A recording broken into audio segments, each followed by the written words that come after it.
Hi everyone, स्वागत है आप सबका आपके अपने चैनल केयर्स क्लासेस में। आज के इस लेक्चर में हम सब देखेंगे क्लास 12th मैथ। इसके पहले वाले लेक्चर में हम सब विविध उदाहरण अपना ये जो सदिश है यानी अध्याय 10 पर विविध उदाहरण कंप्लीट कर चुके हैं। तो आज हम लोग देखेंगे अध्याय 10 पर विविध प्रश्नावली। अध्याय 10 पर विविध प्रश्नावली। चलो, पहला क्वेश्चन क्या आपको बोला है, एक्स वाई तल में एक्स अक्ष की धनात्मक दिशा के साथ वामावर्त दिशा में 30 अंश का कोण बनाने वाला मात्रक सदिश लिखिए। एक्स वाई तल है, ये आपको पता है कि एक्स एक्सिस है, ये आपको पता है वाई एक्सिस है, तो एक्स अक्ष और वाई अक्ष से मिलकर जो तल बनेगा वही आपका एक्स वाई तल कहलाता है। तो इस तल में एक्स अक्ष की धनात्मक दिशा, एक्स अक्ष की धनात्मक दिशा यही है, इसी के साथ वामावर्त, आपको पता है ना, इधर चलोगे दक्षिणावर्त, इधर चलोगे वामावर्त, तो वामावर्त दिशा में कितने अंश का कोण बनाता हुआ, 30 अंश का कोण बनाता हुआ आपको क्या लिखना है, मात्रक सदिश। मात्रक सदिश यानी एक ऐसा सदिश लिखना है जिसका परिमाण कितना हो, एक मात्रक हो। तो ठीक है, मान लेते हैं कि आपका पॉइंट भी है। तो सदिश लिखने के लिए हमको क्या चाहिए, सदिश लिखने के लिए हमको उस बिंदु का x निर्देशांक चाहिए और उस बिंदु का y निर्देशांक चाहिए। तो इस बिंदु का x निर्देशांक कैसे पता चलेगा, यहां से आप परपेंडिकुलर ड्रा कर दो x एक्सिस पे, तो ये कितना हो जाएगा 1 cos 30, तो पता है ना ये चीज। और जब यहां से आप ये y का वैल्यू कितना हो जाएगा 1 sin 30 अंश, तो यानी cos 30 अंश का वैल्यू कितना होता है, cos 30 अंश का वैल्यू √3/2 और sin 30 अंश का वैल्यू कितना होता है 1/2। तो उस बिंदु का जो x y निर्देशांक है तो पी एक्स वाई बराबर क्या हो जाएगा, आप इसको लिख सकते हैं सब पी √3/2 कामा 1/2, यानी उस बिंदु का निर्देशांक x निर्देशांक √3/2 होगा और y निर्देशांक कितना होगा 1/2 होगा। तो सदिश लिखना है, सदिश लिखने का मतलब आपको ओपी वेक्टर लिखना है। तो ओपी वेक्टर क्या लिखोगे, ओपी वेक्टर क्या होता है एक्स आई कैप प्लस वाई जे कैप, ऐसे ही तो लिखते हो ना, यानी x का वैल्यू कितना आया है √3/2 आई कैप प्लस y का वैल्यू कितना है 1/2 जे कैप। तो ये आपका क्या हुआ ओपी वेक्टर। आपको सिद्ध करना है ये मात्रक सदिश है कि नहीं है, आप पहले क्या निकालो इसका परिमाण। तो इसका परिमाण √3 का स्क्वायर 3 और 2 का स्क्वायर 4, 1 का स्क्वायर 1 2 का स्क्वायर 4, हर बराबर है अंश जोड़ दो, 3 1 4/4 यानी √1। तो यहां से क्या मिला, ओपी वेक्टर का परिमाण कितना मिला 1। इस प्रकार से ये आपका मात्रक सदिश है। तो आपका आंसर ये है, ओपी वेक्टर लिखना था, मात्रक सदिश लिखना था। ठीक है, चलो अब आपको अगर ये कॉपी करना है पहले आप कॉपी करो, फिर हम देखते हैं इसका दूसरा क्वेश्चन। दूसरे क्वेश्चन में क्या बोला है, बिंदु P x1, y1, z1 और Q x2, y2, z2 को मिलाने वाली सदिश के अदिश घटक और परिमाण ज्ञात कीजिए। अरे आपने, चलो आओ देख, दो बिंदुओं को मिलाने वाला सदिश लिखना आप जानते हो कि नहीं जानते हो, अरे बोलो, दो बिंदु आपने हेडिंग किया है प्रश्नावली 10.2, दो बिंदुओं को मिलाने वाला सदिश क्या होता है, दूसरे वाले फाइनल के स्थिति सदिश में से पहले वाले की स्थिति सदिश घटा देते हो, वही क्या हो जाता है आपका दो बिंदुओं को मिलाने वाला सदिश हो जाता है। अब यहां पर क्या बोला, एक बिंदु P है ना और एक बिंदु Q है। बिंदु P का निर्देशांक कितना दिया है x1, y1, z1, दूसरे बिंदु का निर्देशांक कितना दिया है x2, y2, z2।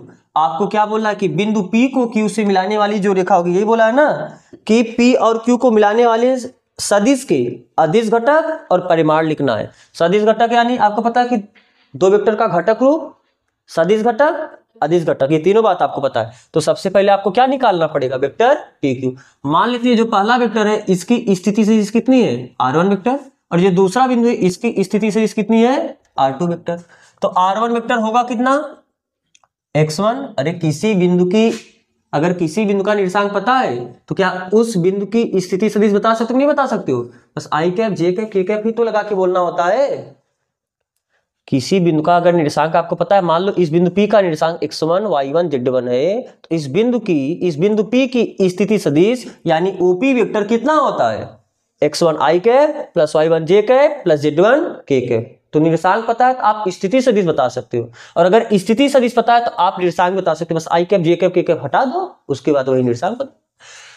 तो R1 वेक्टर यानी हम चलो और ऐसे लिख देते हैं, वेक्टर OP, वेक्टर OP का मतलब बिंदु P की स्थिति सदिश, इसको लिखो कितना ये तो आपका r1 वेक्टर है और होल कितना जाएगा x1 i cap plus y1 j cap plus z1 k cap. फिर दूसरा बिंदु Q है, तो Q की स्थिति सदिश यानी OQ वेक्टर कितना हो जाएगा वेक्टर r2 और ये होगा कितना x2 i cap plus y2 j cap plus z2 k cap. समझ में आ रहा है ये चीज। लेकिन हमको क्या चाहिए P को Q से मिलाने वाला सदिश, तो P से Q को मिलाने वाला सदिश यानी P से Q तक जाना है यानी वेक्टर PQ चाहिए। तो वेक्टर PQ कैसे निकालोगे, Q की स्थिति सदिश में से P की स्थिति सदिश घटाओगे, तो Q की स्थिति सदिश कितनी है vector r2 minus vector r1। तो जब दो वेक्टर घटाना है तो i कैप वाले में से i कैप को घटाओगे, j कैप वाले में से j कैप घटाओगे, k कैप वाले में से k कैप घटाओगे, तो i कैप में से i कैप को घटाओगे तो कितना हो जाएगा x2 minus x1 i cap plus y2 minus y1 j cap plus z2 minus z1 k cap. अब आप ये तो डायरेक्ट लिखते थे, अरे बोलो, बस निर्देशांक पता है तो आप फाइनल में से इनिशियल घटा के डायरेक्ट लिख देते थे, लेकिन यहाँ पर कुछ करना नहीं इसलिए 2-3 लाइन हमने वैसे लिख दी। अब आपको क्या पूछा है, जब आपको P से Q को मिलाने वाला सदिश पता चला तो आपको क्या पूछा है इस सवाल में, इसका अदिश घटक बताना है और परिमाण ज्ञात करना है। अदिश घटक यही तो होता है अदिश घटक, और जो वैल्यू होता है i cap j cap k cap का जो कोफिशिएंट होता है, जो गुणांक होता है, उसका क्या होता है अदिश घटक होता है। आप क्या लिखोगे, अतः वेक्टर PQ का अदिश घटक कितना होगा, अदिश घटक x2 माइनस x1 कामा y2 माइनस y1 कामा z2 माइनस z1 होगा, z2 माइनस z1 होगा।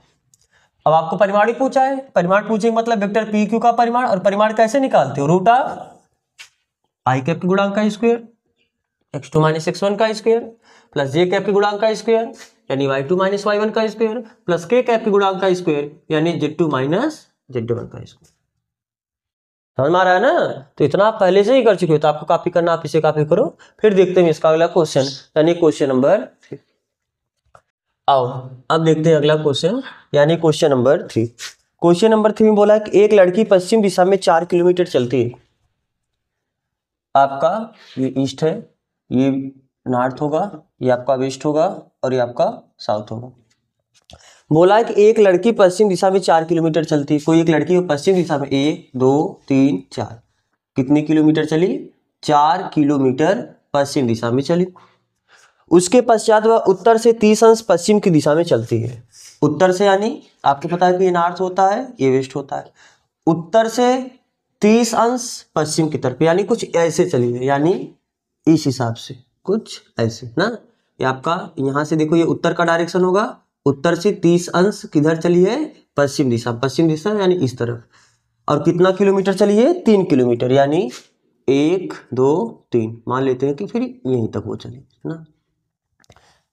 मान लो ये आपका ओरिजिन है O, ये आपका पॉइंट है A और ये आपका पॉइंट है B, ठीक है।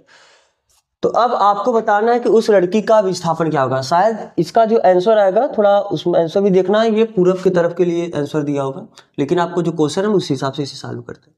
तो आपको पूछा है कि लड़की का कुल विस्थापन ज्ञात कीजिए। लड़की का कुल विस्थापन यहाँ से चलना स्टार्ट की और चलते चलते यहाँ तक पहुंची, तो यही तो उसका विस्थापन होगा, यानी उसका जो विस्थापन होगा वह क्या होगा, वो भी होगा। तो आपको दिया, पहले यहाँ पर आप पैमाना बता देना कि ये जो एक कट है ये कितने को रिप्रेजेंट कर रहा है, 1 किलोमीटर को रिप्रेजेंट कर रहा है। ये आपका क्या है, पैमाना ना। अगर ये 1 किलोमीटर को रिप्रेजेंट कर 4 किलोमीटर हुआ और फिर ये आपका 3 किलोमीटर हुआ।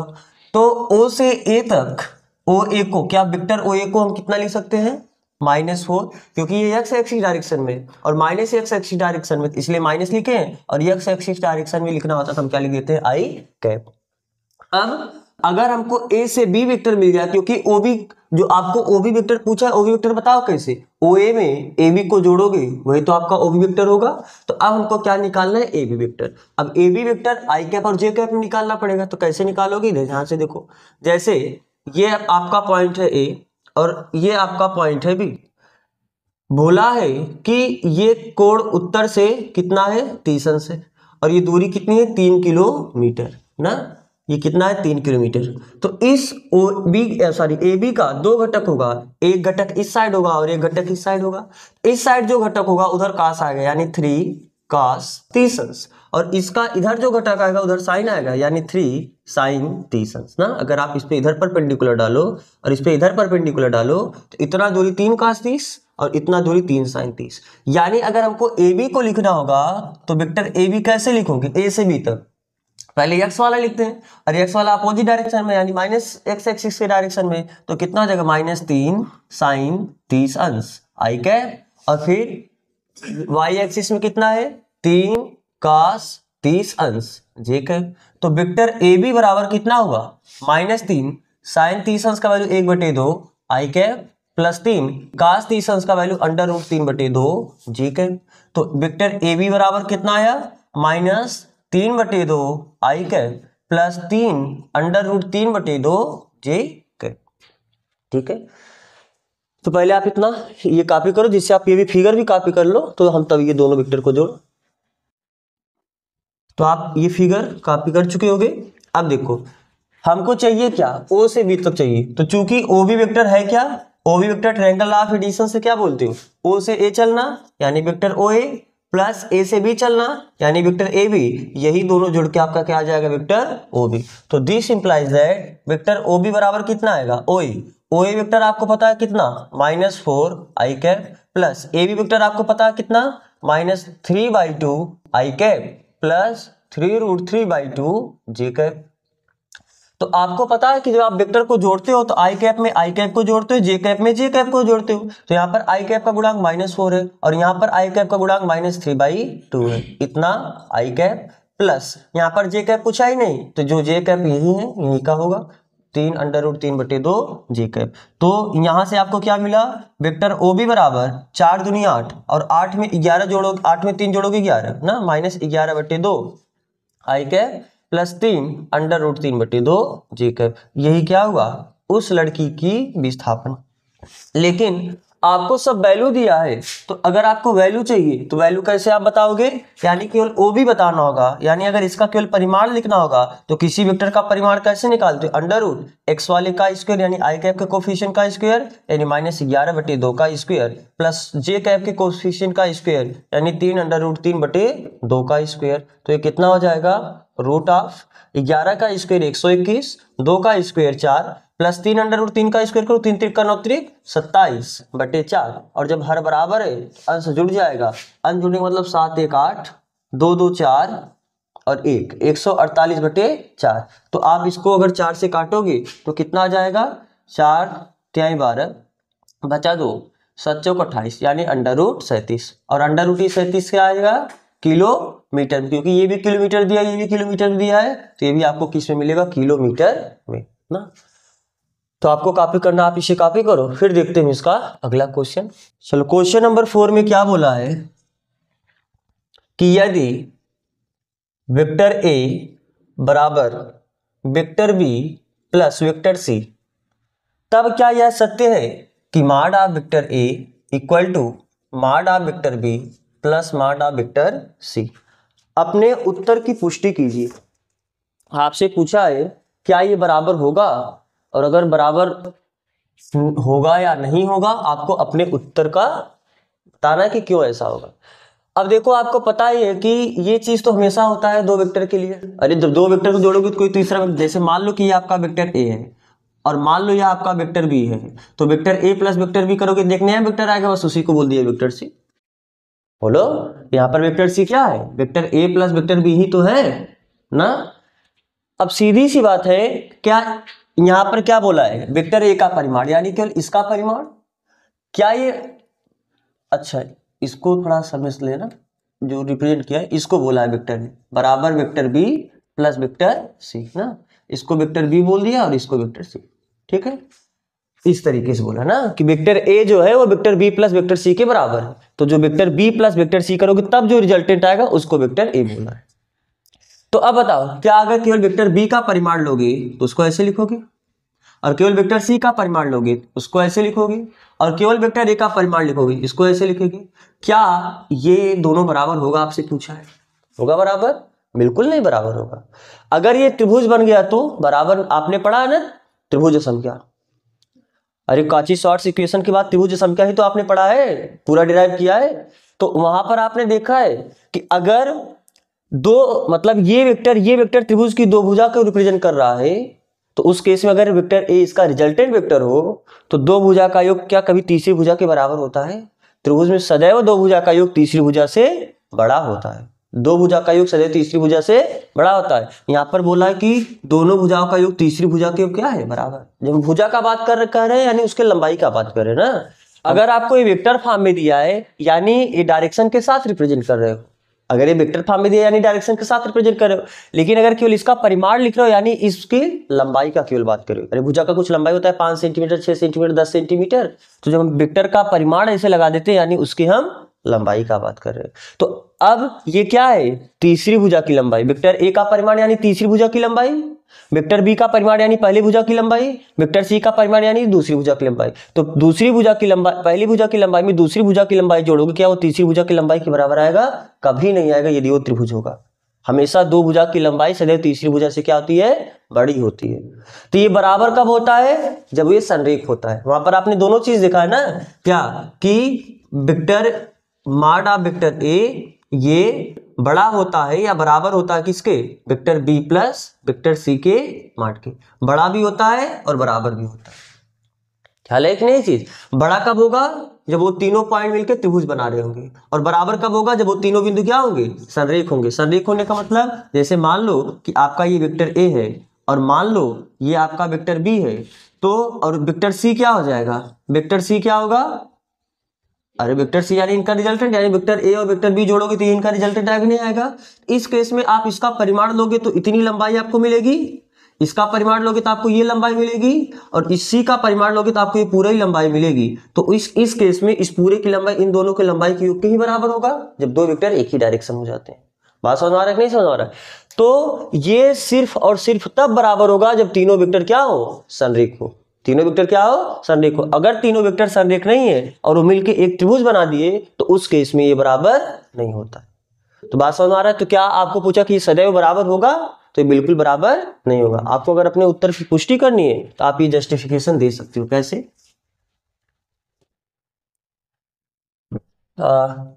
वेक्टर ए बराबर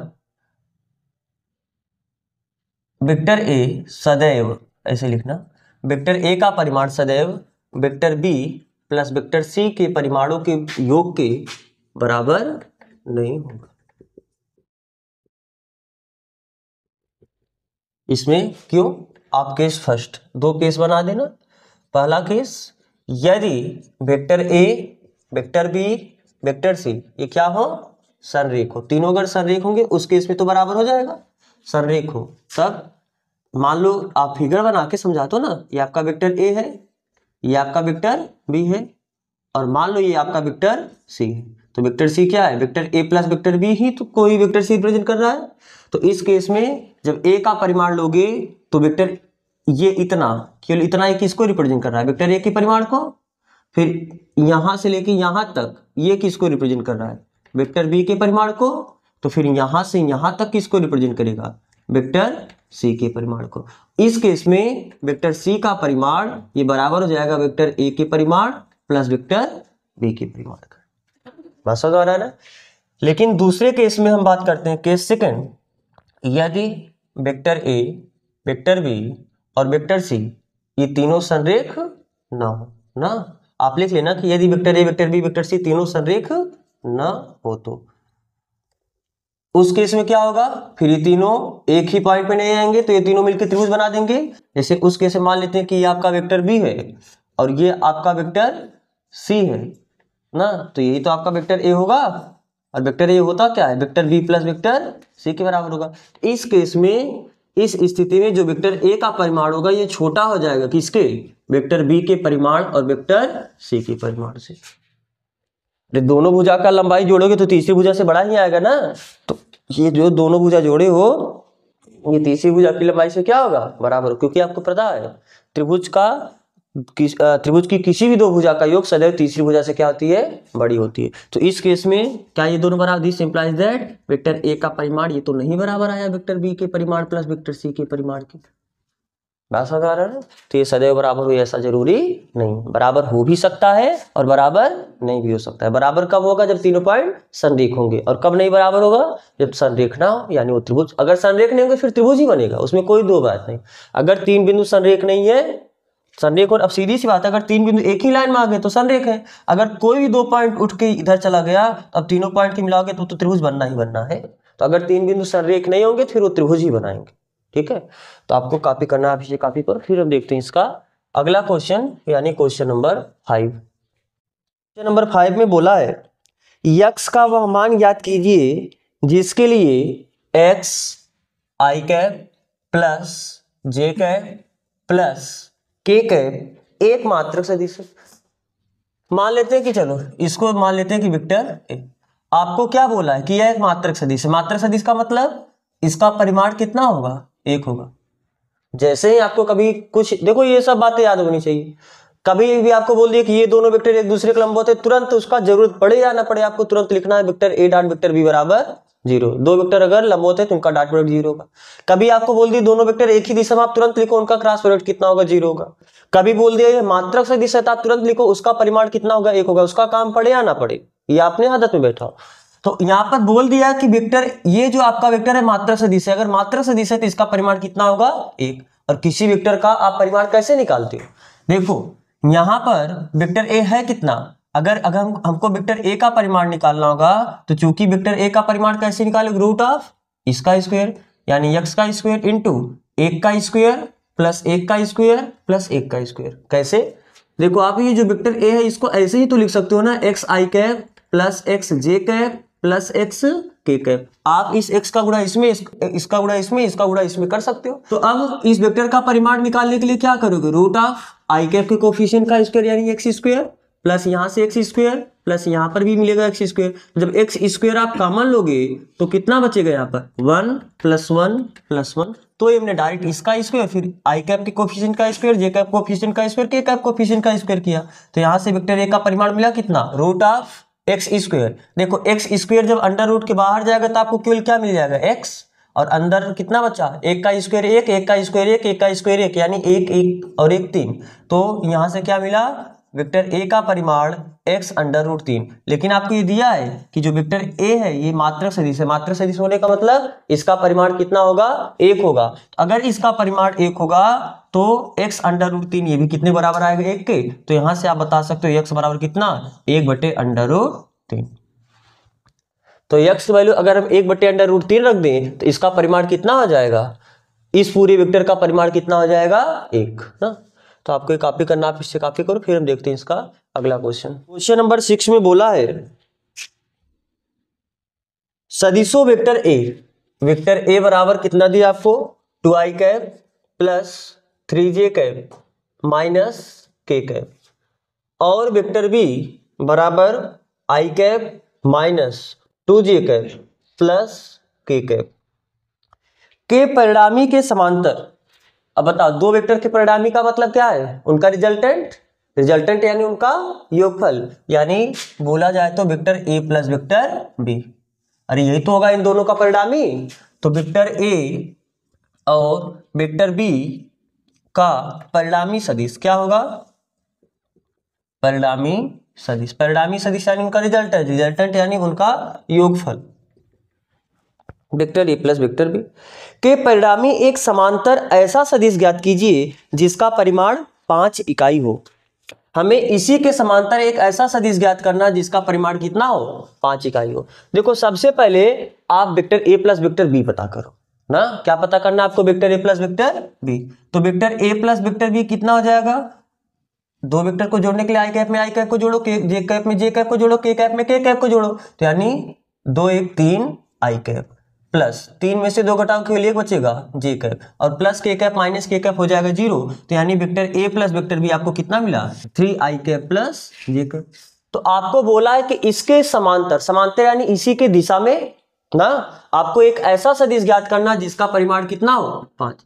अब आपको बताया गया है कभी भी किसी सदिश के दिशा में 5 परिमाण, 10 परिमाण, 8 परिमाण, कितने ही परिमाण वाला अगर आपको सदिश निकालना हो, सबसे पहले उस सदिश की दिशा में आप क्या निकालो, मात्रक सदिश। जैसे आपको मात्रक सदिश पता चलेगा, फिर जितने परिमाण का चाहिए उतने परिमाण का गुणा कर दोगे। तो वेक्टर ए प्लस वेक्टर बी, चलो बोल देते हैं इसी को वेक्टर सी ना, बार बार वेक्टर ए प्लस वेक्टर बी ना लिख के हम क्या बोल देंगे, वेक्टर सी। तो वेक्टर ए प्लस वेक्टर बी के समांतर मात्रक सदिश क्या हो जाएगा, समांतर मात्रक सदिश। मात्रक सदिश यानी सी कैप। तो सी कैप निकालने के लिए वेक्टर सी में हम भाग देंगे माड ऑफ वेक्टर सी का। तो सी कैप बराबर कितना हुआ, वेक्टर सी, वेक्टर सी है कितना 3i cap plus j cap अपान माड ऑफ वेक्टर सी, माड ऑफ वेक्टर सी यानी अंडर रूट 3 का स्क्वायर 9 प्लस 1 का स्क्वायर 1 ही हो जाएगा, यानी सी कैप बराबर 10 आया। और 10 को हम एक ऐसा कर देते 3/10 आई कैप प्लस 1/10 जी कैप ना, अलग अलग कर देते हैं। तो ये आपको क्या मिला, वेक्टर ए प्लस वेक्टर बी के समांतर एक मात्रक सदिश। जबकि हमको एक ऐसा सदिश चाहिए जिसका परिमाण कितना हो 5। तो वेक्टर ए प्लस वेक्टर बी, हाँ यहाँ पर करड़ी में 10 हो जाएगा।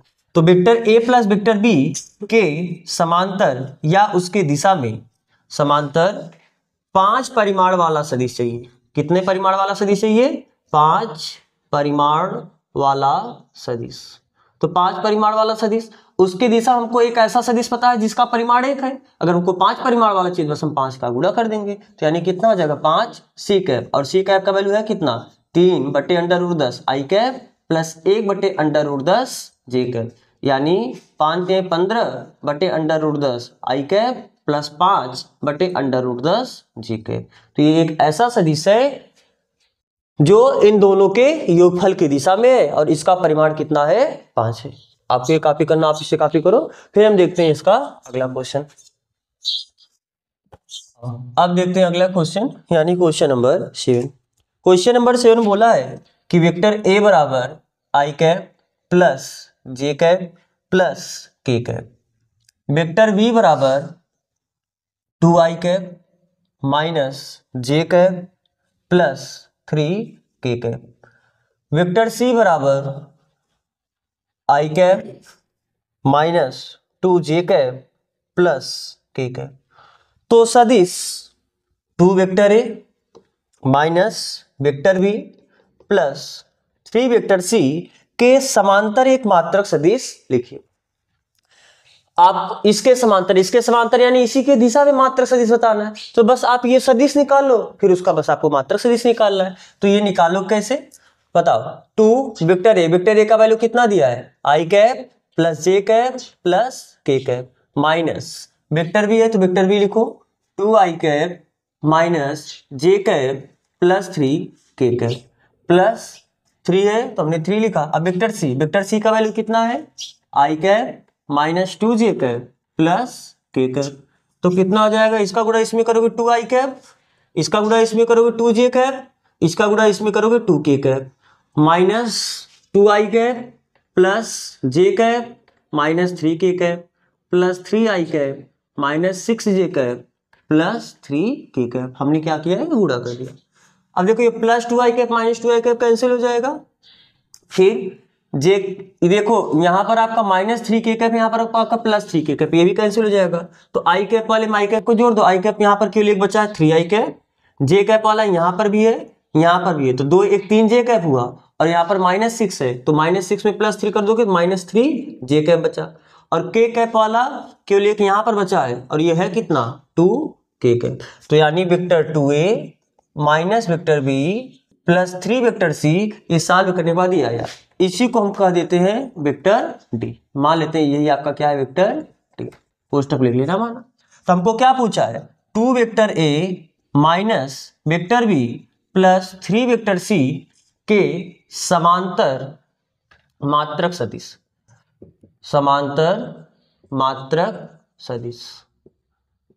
तो अगर इस वेक्टर के समांतर मात्रक सदिश पूछा है, यानी आपको वेक्टर, इसी को आपने वेक्टर डी माना है तो आपको वेक्टर डी के समांतर मात्रक सदिश पूछा है। तो अगर किसी वेक्टर के समांतर यानी उसी की दिशा में अगर आपको मात्रक सदिश चाहिए, यानी आपको क्या निकालना है डी कैप। और डी कैप कैसे निकालोगे, वेक्टर डी में माड ऑफ वेक्टर डी का क्या करोगे, भाग दोगे। तो this implies that D cap बराबर कितना आएगा, वेक्टर डी का वैल्यू कितना है 3i cap minus 3j cap plus 2k cap upon इसका परिमाण निकालो 3 का स्क्वायर 9 माइनस 3 का स्क्वायर यही प्लस 9 और 2 का स्क्वायर 4 तो 9 9 18 और 18 4 22।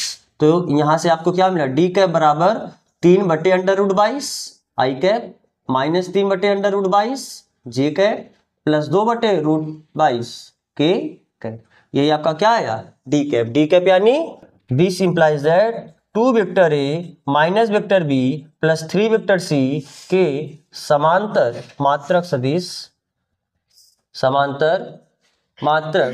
सदिश कितना होगा मात्रक सदिश बराबर 3 बटे अंडर रूट 22 आई कैप माइनस 3 बटे अंडर रूट 22 जे कैप प्लस 2 बटे अंडर रूट 22 के कैप है। ठीक है, तो आपको ये कॉपी करना, आप इसे कॉपी करो। फिर देखते हैं इसका अगला क्वेश्चन यानी क्वेश्चन नंबर 8। चलो अब देखते हैं अगला क्वेश्चन यानी क्वेश्चन नंबर 8। दर्शाइए कि बिंदु ए दिया है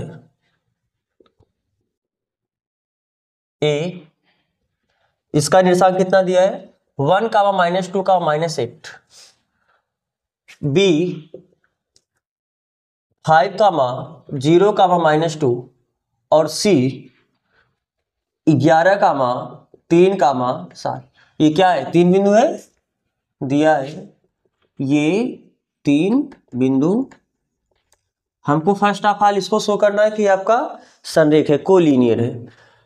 अब किसी 3 बिंदु को संरेख सिद्ध करने के आपने 2 तरीके पढ़ चुके हैं और 2 के आप 3 तरीका पढ़ चुके हो, क्रॉस प्रोडक्ट भी आप पढ़ चुके हो, वहां से भी आप जा सकते हैं, लेकिन 2 तरीका तो आपको हर दिन में याद होना चाहिए।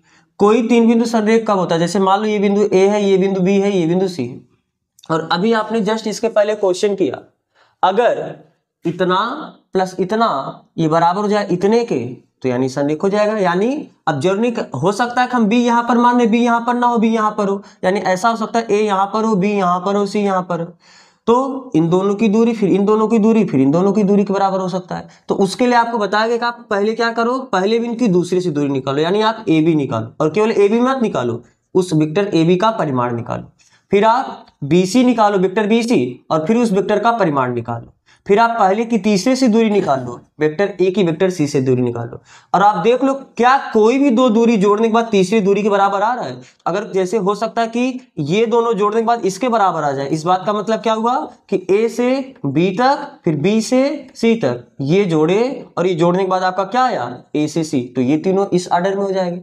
ऐसा भी हो सकता है कि ये दोनों जोड़ने के बाद इसके बराबर आ जाए, इस बात का मतलब क्या हुआ कि ए यहां पर है, बी मान लो कहां यहीं पर होगा, ए से बी की दूरी फिर ए से सी की दूरी, हो सकता है फिर सी आपका इधर कहीं हो, ए से सी की दूरी ये पूरा बराबर आ जाए बी से सी की दूरी यानी ये पूरी दूरी।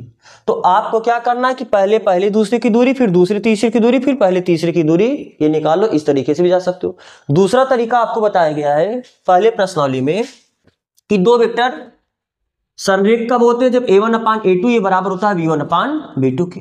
तो अगर ये तीनों पॉइंट संरेख होंगे यानी एक ही रेखा में होंगे तो पहले आप पहले और दूसरे पॉइंट से एक वेक्टर बना लो, फिर आप दूसरे और तीसरे पॉइंट का प्रयोग करके एक वेक्टर बना लो। अब जब ये एक वेक्टर बना ये एक वेक्टर बना a1/a2 यदि ये बराबर हो जाए b1/b2 और ये बराबर हो जाए c1/c2 तो भी आप कह दोगे ये आपके दोनों वेक्टर क्या है संरेख है, और दोनों वेक्टर संरेख होने का मतलब ये तीनों पॉइंट संरेख हो जाना। तो फिलहाल आओ तो हम क्या निकालेंगे, त्रिभुज असंख्या के प्रयोग करके हम निकालते हैं, यानी पहले हम क्या निकालेंगे ए बी वेक्टर, फिर हम क्या निकालेंगे बी सी वेक्टर, फिर हम क्या निकालेंगे ए सी वेक्टर ना, पहले दूसरे की दूरी। तो ए बी वेक्टर कैसे निकालो, बी में ए घटा के, तो 5 में से 1 घटाओ कितना आ जाएगा 4 आई कैप, फिर 0 में से -2 घटाएंगे तो -2 घटाएंगे +2 हो जाएगा यानी 2 जी कैप, फिर -2 में -8 घटाएंगे, -2 में जब -8 घटाओगे तो +8 हो जाएगा, तो ये कितना हो जाएगा +6 के कैप ना। फिर अब आप बीसी वेक्टर निकालो, बीसी वेक्टर निकालने के लिए आप सी वाले पॉइंट में से बी वाला पॉइंट घटाओगे, यानी 11 में से 5 घटाओगे 6 आई कैप, 3 में से 0 घटाओगे तो 3 ही रह जाएगा 3 जी कैप, और 7 में से -2 घटाओगे जुड़ जाएगा यानी 9 के कैप। फिर एसी वेक्टर निकालो, एसी वेक्टर कैसे निकालोगे, सी वाले में से ए वाला पॉइंट घटाओगे, 11 में से 1 घटाओगे कितना आ जाएगा 10 आई कैप, 3 में से -2 घटाओगे +2 हो जाएगा यानी 5 जे कैप, फिर 7 में से 8 घटाओगे -8 घटाओगे फिर से +8 हो जाएगा यानी 7 7 14 1 15 कितना k कैप। ये क्या है, आपने वेक्टर निकाला है, आप इसके संगत दूरी निकालो, यानी वेक्टर का परिमाण निकालो। तो ये परिमाण कैसे निकालते हो, अंडर रूट 4 का स्क्वायर 16, 2 का स्क्वायर 4 और 6 का स्क्वायर 36। तो कितना हो जाएगा, 36 4 40, 40 10 50 से 56, यानी कितना आ गया, अंडर रूट 56। ठीक है, आप बीसी का परिमाण निकालो। अब बीसी का परिमाण कितना हो जाएगा, अंडर रूट 6 का स्क्वायर 36, 3 का स्क्वायर 9 और 9 का स्क्वायर 81। तो 81 में 9 जोड़ो कितना हो जाएगा, 90, और 90 में 30 126। ये कितना हुआ, अंडर रूट 126। एसी का परिमाण कैसे निकालोगे, 10 दाम में 100 प्लस 5 का स्क्वायर 25 और 15 का स्क्वायर 2 से 25। तो 2 से 25 में 25 जोड़ोगे 2 से 50, और ये कितना हो जाएगा, अंडर रूट 350। तो पहले आप क्या काम करो, इसको थोड़ा सॉल्व करो, हो सकता है थोड़ा और सॉल्व हो। 56 का 2 2 दूनी 4 बचा 1 16, 2 14 दूना 28 ना, 2 सत्ते 14 और 7 1 के 7, यानी 1 2 बाहर आएगा, तुम इसको लिख सकते हो 2 अंडर रूट 14। फिर 126 के लिए आप करो 2 2 6 12, 2 3 6, फिर 3 से कट रहा है ना, कितना 3 दूनी 6, 3 1 के 3, 3 सत्ते 21, तो यहाँ पर 7 बचा, तो ये 3 बाहर आ जाएगा, 2 सत्ते 14 बचेगा, यानी कितना जगह 3 अंडर रूट 14। और 35 के लिए मतलब 350 के लिए जब आप करोगे तो कितना, पहले 2 से कटेगा, 2 1 के 2 बचा 1 15, 2 सत्ते 14 बचा 1 10, 2 25 10। अब ये 7 1 8, 8 5 13, 3 से नहीं कटेगा, तो आप इसको 5 से काटो, तो 5 5 तिहाई 15 25, 5 बचे 25, फिर 5 सते 35। अब फिर यहाँ पर देखो 7 से ही बचा था, यानी 5 बाहर आ जाएगा, अंडर रूट 14 फिर बच जाएगा, तो 5 अंडर रूट 14। तो इन दोनों को जोड़ोगे, 2 अंडर रूट 14 में 3 अंडर रूट 14 जोड़ोगे तो 3 2 5 अंडर रूट 14 आ जाएगा, यानी ये दोनों जोड़ने के बाद तीसरे के बराबर आ रहा है। तो चूंकि वेक्टर ए बी का परिमाण में अगर हमने वेक्टर बी सी का परिमाण जोड़ा तो तीसरे वेक्टर का परिमाण आ गया। तो इस बात का मतलब क्या है, जब तीनों एक ही लाइन में रहेंगे तभी इन दोनों को जोड़ो, फिर इन दोनों को जोड़ो और इन दोनों को जोड़ो, बराबर ही आ रहा है। तो यानी इस बात का मतलब क्या है, तीनों एक दूसरे के संरेख है। अगर ये बिंदु संरेख ना होता, ये उठ के इधर चला जाता, तब इन दोनों को जोड़ते और इन दोनों को जोड़ते, यानी पहले दूसरे को जोड़ो और फिर दूसरे तीसरे को जोड़ो और फिर पहले तीसरे को जोड़ो, तो इन दोनों को जोड़ोगे, ये सदैव तीसरे से क्या आ जाएगा, बड़ा आ जाएगा। त्रिभुज की दो भुजा का योग सदैव तीसरी भुजा से बड़ा होता है। तो ये बराबर आया, इस बात का मतलब त्रिभुज नहीं रहेगा, वो क्या रहा होगा, संरेख। तो इस बात का मतलब दिस इंप्लाइज दैट बिंदु ए बी और सी क्या है, संरेख है। तो आपने प्रूफ कर चुका है पहले ऐसे तरीके से। तो आपको ये कॉपी करना, आप इसे कॉपी करो, फिर देखते हैं इसका। अच्छा, इसी में क्वेश्चन में आगे भी पार्ट में बोला, केवल क्वेश्चन इतना ही कंप्लीट नहीं है, क्वेश्चन बोल रहा है कि और बी द्वारा AC को विभाजित करने वाला अनुपात ज्ञात कीजिए। ये जो बिंदु B है, ये A और C को मिलाने वाली रेखा को, ये जो बिंदु B है, किस अनुपात में विभाजित कर रहा है। तो आप ये कॉपी कर चुके होंगे। अब हम देखते हैं कि किस अनुपात में विभाजित करता है। मान लेते हैं कि ये जो बिंदु B है, ये A और C को मिलाने वाली रेखा को, अब देखो जब आपको अनुपात नहीं पता है, आप दो तरीके से जा सकते हो कि m1 अनुपात m2 भी मान सकते हो, या आपको पता है आप लैम्डा अनुपात एक भी मान सकते हो, दोनों तरीके जा सकते हो। तो बताओ, अब वहां पर आपने ये भी पढ़ा है कि हल्का सा देख लो, मान लो कोई एक बिंदु है ए और कोई एक बिंदु है सी। मान लेते हैं कि इस पहले बिंदु का स्थिति सदिश कितनी है, r1, दूसरे बिंदु की स्थिति सदिश कितनी है, r2।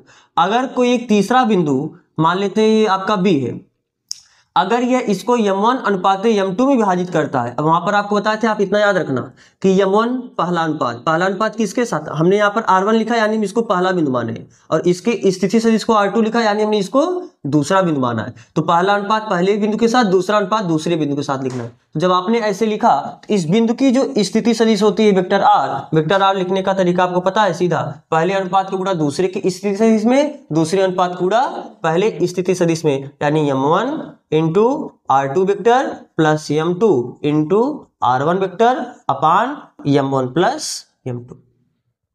ये तो करते हो ना। तो r जहां वेक्टर r क्या है, वह जो बिंदु विभाजित करता है उसकी स्थिति सदिश। तो आज आपको बोला कि बिंदु B, अभी तक क्वेश्चन में क्या हुआ है, आपको अनुपात देता था और उस बिंदु की स्थिति सदिश पूछता था। आज आपको उस बिंदु की स्थिति सदिश दी है। अरे बिंदु का निर्देशांक देने का मतलब स्थिति सदिश दिया है। तो अगर स्थिति सदिश दिया है, r भी दिया है, पहले बिंदु की भी स्थिति सदिश यानी r1 और r2 दोनों दिया है, बस आपको निकालना क्या है, m1 और m2। तो m1 और m2 यहाँ पर देखो दो वेरिएबल है। कितने वेरिएबल है, इसको हम एक वेरिएबल में कन्वर्ट करने के लिए हम क्या निकाल देते हैं, λ/1। λ/1 जैसे हो सकता है कि लैम्डा का वैल्यू कितना आ जाए, यहां से आप पक्षांतर लैम्डा का वैल्यू आ जाएगा 2/3। इस बात का मतलब क्या है, 2/3:1। इस बात का यही तो मतलब है 2:3। बात समझ में आ रहा है ना। तो हम ऐसा करने पर बस हमको एक वेरिएबल मिलता है, एक वेरिएबल मिलेगा तो लैम्डा का वैल्यू आसानी से आपको निकल जाएगा। वरना आप m1 और m2 भी निकाल सकते हो, बस वहां पर पक्षांतर करके m1 एक तरफ m2 एक तरफ करना पड़ता है। तो हम ये मान लेते हैं कि वो जो बिंदु है वह किस अनुपात में विभाजित करता है, λ/1 के अनुपात में विभाजित करता है।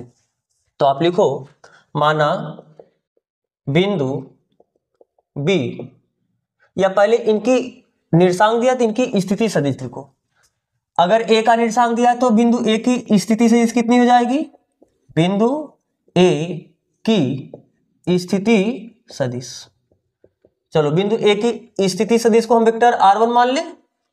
अरे इन्हीं दोनों बिंदुओं को पूछा है ना कि ये किस अनुपात में विभाजित करना, तो ये आपका पहला बिंदु है, ये आपका दूसरा बिंदु हुआ। तो पहले बिंदु की स्थिति सदिश को हम R1 वेक्टर मान लेते, तो R1 वेक्टर कितना आ जाएगा, i cap -2 j cap -8 k cap. अगर किसी बिंदु का निर्देशांक पता है, उस बिंदु की स्थिति सदिश लिखने के लिए निर्देशांक में i cap j cap k cap ही तो बस लगा के जोड़ देते हो।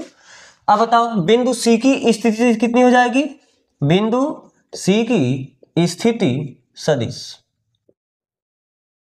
बिंदु C की स्थिति सदिश को R2 वेक्टर मान ले, तो ये कितना हो जाएगा, i cap +3j cap +7 k cap. तो आपने इन दोनों बिंदु को माना। आपको पूछा कि ये किस अनुपात में विभाजित कर रहा है, तो जो विभाजित करता है उसके स्थिति सदिश को केवल हम वेक्टर R मानते हैं। ख्याल है ना। अरे पहले बिंदु क्या हुआ, 11, ये आपका आई कैप नहीं है, आपका 11 आई कैप ना, क्योंकि हमने सोचा ये कामा है तो आप इसमें डाल। हाँ, तो अगर जो पहला बिंदु होता है उसके स्थिति सदिश को आप क्या मानते हो, R1 वेक्टर। जो दूसरा बिंदु होता है उसके स्थिति सदिश को आप क्या मानते हो, R2 वेक्टर। और जो बिंदु विभाजित करता है उसके स्थिति सदिश को आप क्या मानते हो, R वेक्टर। तो आपको यही तो पूछा ना कि B AC को किस अनुपात में विभाजित कर रहा है, तो A के स्थिति सदिश को हमने R1 वेक्टर माना, C के स्थिति सदिश को हमने R2 वेक्टर माना, और आपको ये पूछा तो इसके स्थिति सदिश को हम क्या मानेंगे, R। बिंदु B की स्थिति सदिश यानी वेक्टर R। तो बताओ वेक्टर R बराबर कितना लिख सकते हो, 5i cap +0 j cap -2 k cap. ठीक है, तो अब आपको फार्मूला पता है चूंकि, या चलो पहले आप लिख दो, माना बिंदु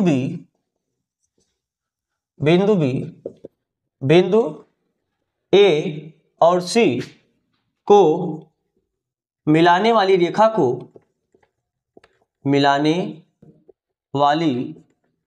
रेखा को किस अनुपात में विभाजित करती है, λ/1 के अनुपात में विभाजित करती है, अनुपात में विभाजित करती है।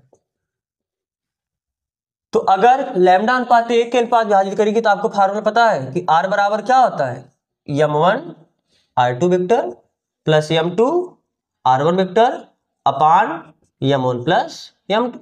तो वेक्टर R बताओ कितना है, 5i cap +0 j cap -2 k cap. m1 यानी पहला अनुपात, तो पहला अनुपात आपने क्या माना है, लैम्डा। R2 वेक्टर आपको पता है कितना, 11 i cap +3 j cap +7 k cap plus m2 यानी दूसरा अनुपात आपने कितना माना है, 1। अब R1 वेक्टर आपका कितना है, i cap -2 j cap -8 k cap upon यहीं तक m1 प्लस m2 यानी λ+1। तो कितना हो जाएगा, इसका गुणा आके इधर आप कर सकते हो, क्योंकि बस आपको अभी लैम्डा का वैल्यू निकालना ना। तो जब इसका गुणा इधर करोगे तो यानी λ+1 × 5i cap -2 k cap, 0 j cap है, कैंसिल, खत्म, मतलब ही नहीं। तो अब चलो इसका गुणा इसमें करो, कितना आ जाएगा, ये 11 lambda i cap +3 lambda j cap +7 lambda k cap, और एक का गुणा करो कोई फर्क ही नहीं पड़ेगा, यानी i cap -2 j cap -8 k cap. ठीक, तो अब इसका गुणा भी इसमें करो, यानी अब लैम्डा का गुणा एक बार करोगे फिर एक बार 1 का गुणा। तो जब लैम्डा का गुणा करो 5 लैम्डा i कैप और जब इसका गुणा इसमें करोगे -2 लैम्डा के कैप, और जब एक का गुणा करोगे तो वही रह जाएगा, यानी 5 आई कैप -2 के कैप। यही बराबर कितना 11 लैम्डा आई कैप प्लस 3 लैम्डा जे कैप प्लस 7 लैम्डा के कैप प्लस आई कैप -2 जे कैप -8 के कैप। समझ में आ रहा है ना? तो हम लैम्डा वाले को एक तरफ कर लेते हैं और बिना लैम्डा वाले को एक तरफ कर लेते हैं। तो अब देखो लैम्डा वाला एक इधर है एक इधर है और ये सब इधर भी है, तो एक काम करो लैम्डा वाले को उधर ले जाते हैं और बाकी नंबर को इधर। ये 5 आई कैप है और ये प्लस आई कैप है, तो प्लस आई कैप इधर आके माइनस आई कैप हो जाएगा। तो 5 आई कैप में से जब माइनस आई कैप करोगे तो कितना आ जाएगा 4 आई कैप। अब फिर यहाँ पर जे कैप है ही नहीं, इधर जे कैप है माइनस है, तो माइनस इधर आकर क्या आ जाएगा +2 जे कैप। अब इधर के कैप में कितना है -2 कैप, यहाँ पर -8 के कैप है, तो माइनस इधर आकर क्या आ जाएगा प्लस, तो -2 + 8 करो कितना आ जाएगा +6 के कैप। अब लैम्डा वाले को सब एक तरफ करो। अब जैसे देखो यहाँ पर 11 लैम्डा आई कैप है, तो +5 उधर जाके -5 होगा, तो 11 में से 5 घटाओ कितना आ जाएगा 6 लैम्डा आई कैप प्लस यहाँ पर 3 लैम्डा जे कैप है, तो यहाँ पर जे कैप है ही नहीं, तो इसको वैसे रहना 3 लैम्डा जे कैप। अब बाकी के कैप वाला 7 है और यहाँ पर के कैप वाला -2 है, तो -2 के इधर उधर जाकर कितना आ जाएगा 9 लैम्डा के। ये बात समझ आ रहा है ना?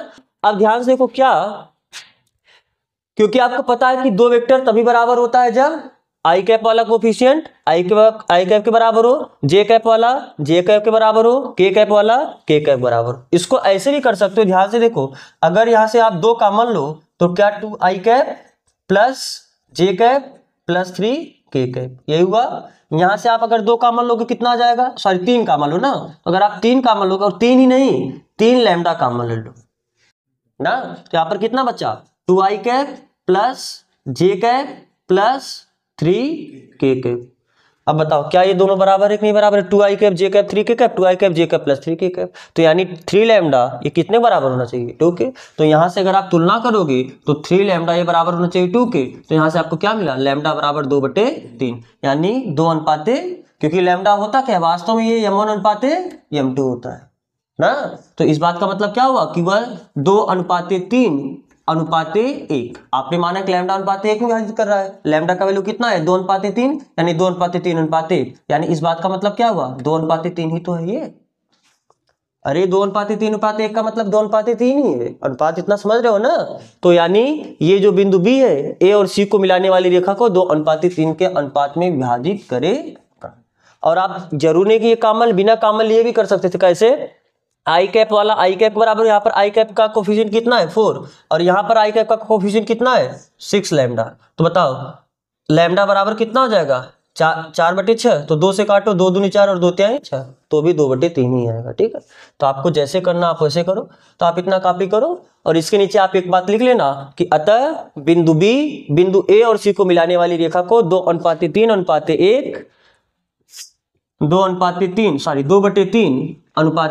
1 अर्थात 2:3 के अनुपात में विभाजित करे। तो फिर आज बस यहीं तक करते हैं, इसके आगे का क्वेश्चन अगले लेक्चर में करेंगे। तो यहाँ तक जुड़ने के लिए आप सबका बहुत बहुत धन्यवाद।